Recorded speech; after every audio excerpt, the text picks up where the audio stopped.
Hello, everybody. Welcome to Friday. My name is Kelly Maltzel, and I'm the CEO and owner of Beyond Indigo Pets.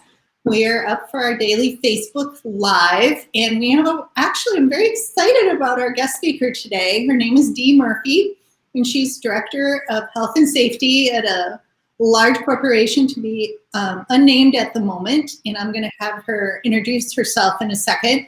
But on some of the shows, or most of them, we try to talk about marketing message to self, like a positive message or taking care of yourself, because we're in for the marathon, not a sprint. And each time we go through one of these bumps or different adjustments, it affects us. So we got to watch us. So we actually are turning this whole episode into a marketing to self message. And what Dee does, and I'll let her explain in a minute, is like working from home behavior. So Dee, do you want to tell us a quick moment about yourself, and then we can go into your presentation you have for us today. Okay. Well, thank you so much. Thanks for having me here. As we're going into a very unprecedented time, a lot of people are making this transition and to a virtual environment. And I work in health and safety, and one of my priorities is working with a globally dispersed remote employee base to make sure that they continue to feel that they're part of the corporate structure, that they have the support they need, because working from home carries a lot of very unique challenges for people that do it on a regular basis. And so those are going to be exemplified a bit for those of us who perhaps are completely new to this. So hoping that this provides some help and helps us all work together to realize that there are some techniques, tools, tips, tricks, and ways that we can make this transition work for us. So if you want to start the presentation, we can, if you're ready. Great, and you should tell the audience this is one of three. So you'll be joining us yes, thank you. Days as well. But everybody, I'm still here, but to be able to see the slide, I need to disappear my face off the screen. So you might hear my voice come in, but you can't have two faces in a slide on Facebook Live. It doesn't work. So instead, you'll see Dee in the corner, and I'm going to mum myself here momentarily and let Dee speak. Thank you very much, but please don't go away and jump in if there are things you want to mention. But this is how we're going, and especially for folks like yourselves who work in a hands-on environment where you're there to support your clients, and it is a very personal business. Taking this transition into a virtual environment is something that we have to consider, and so it is a transition. And this is the first in a series of three. So the first slide, the next slide.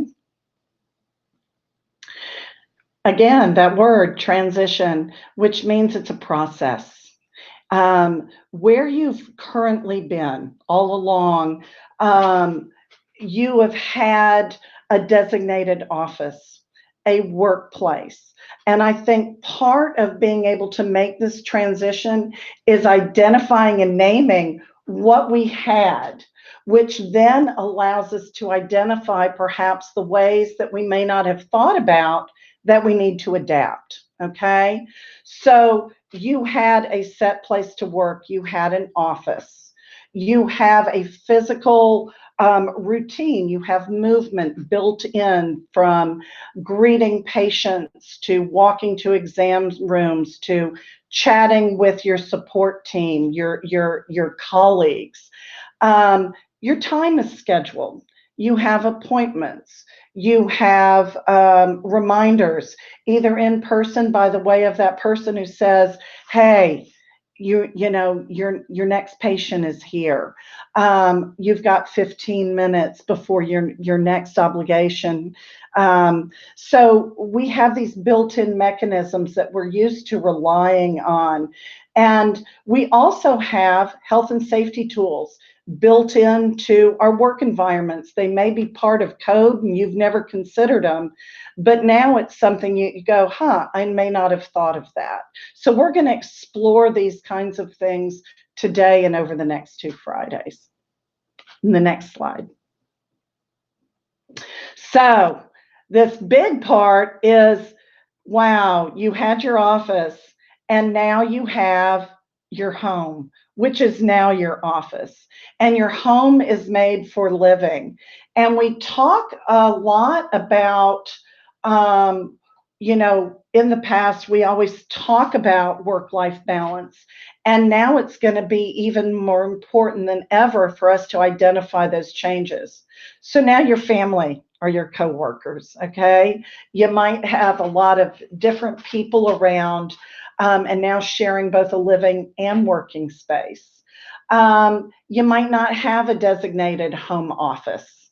So it might be really easy to, sink into a couch or a chair, but you may also then be not only blurring those lines a little bit, but you also might be physically putting stress on you. So we're going to be talking about that in future episodes.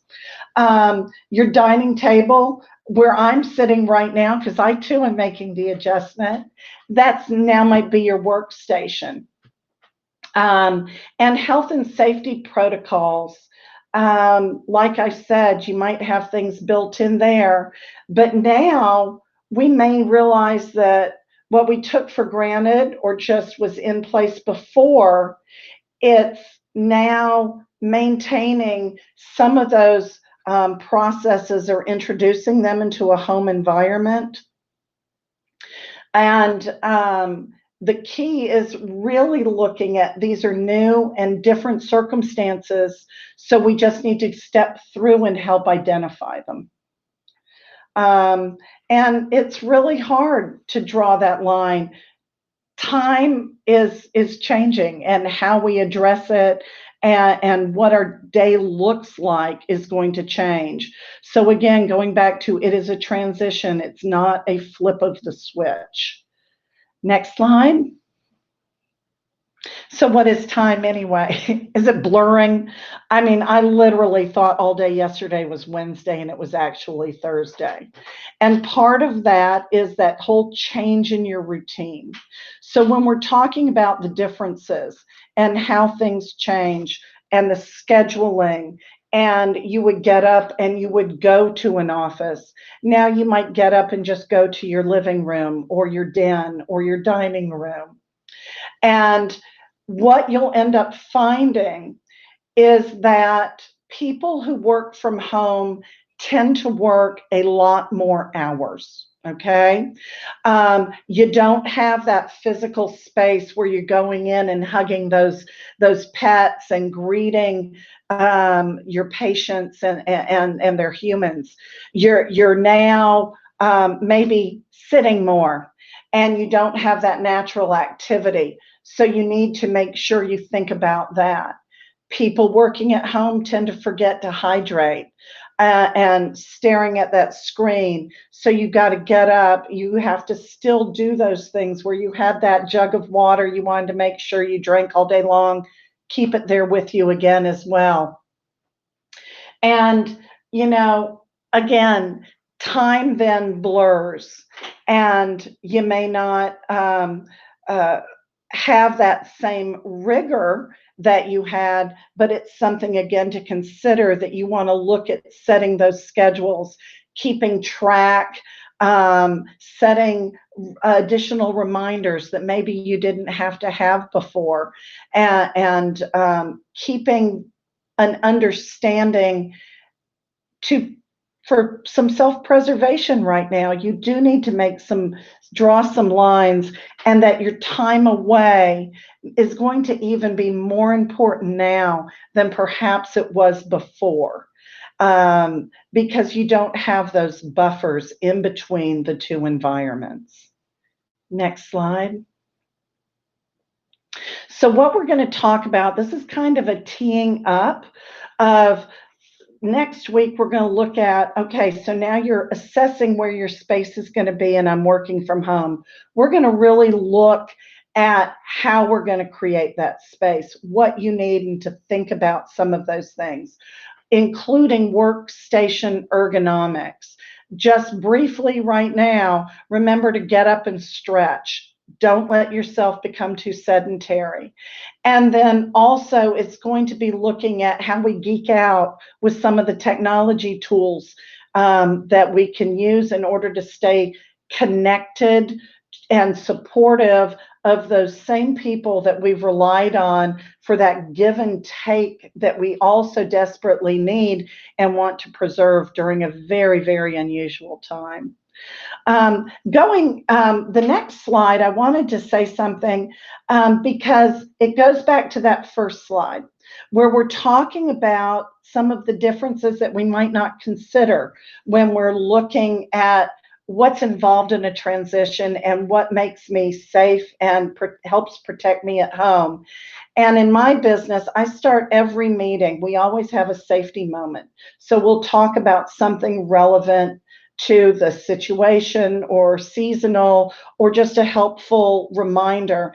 And here, you may have certain things at the office because you're required to. Think about that at home. This is now your office. So go and do a quick safety checklist.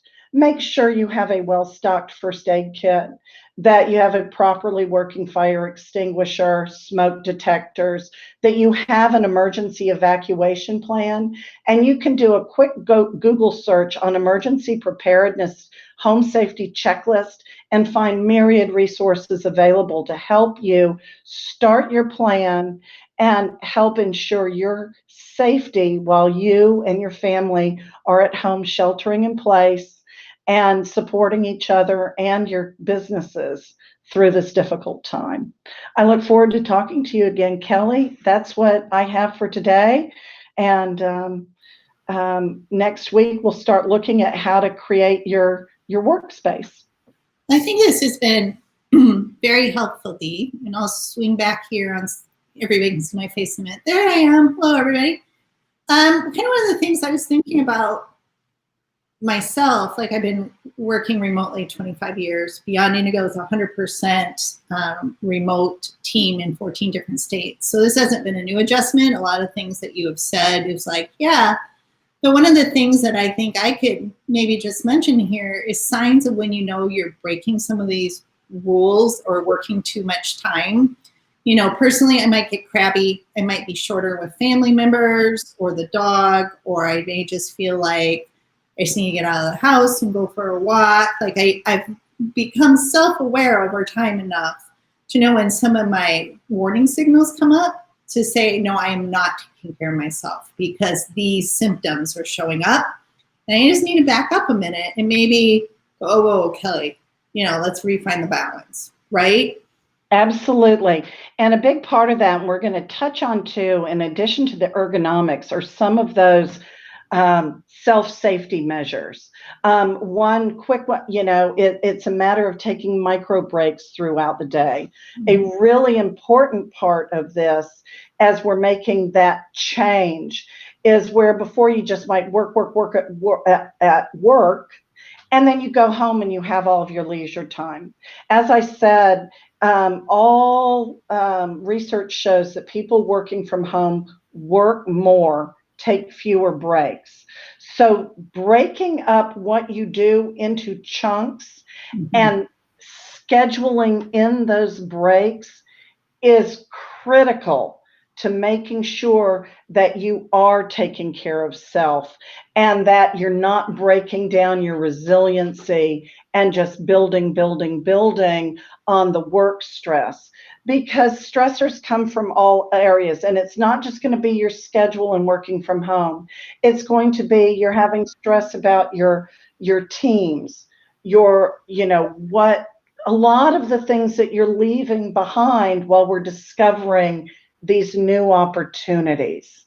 There are a lot of challenges, but it's also going to be interesting if we can start discovering some of those opportunities that are going to allow us to take really good care of ourselves. Mm-hmm. And building in those breaks are essential.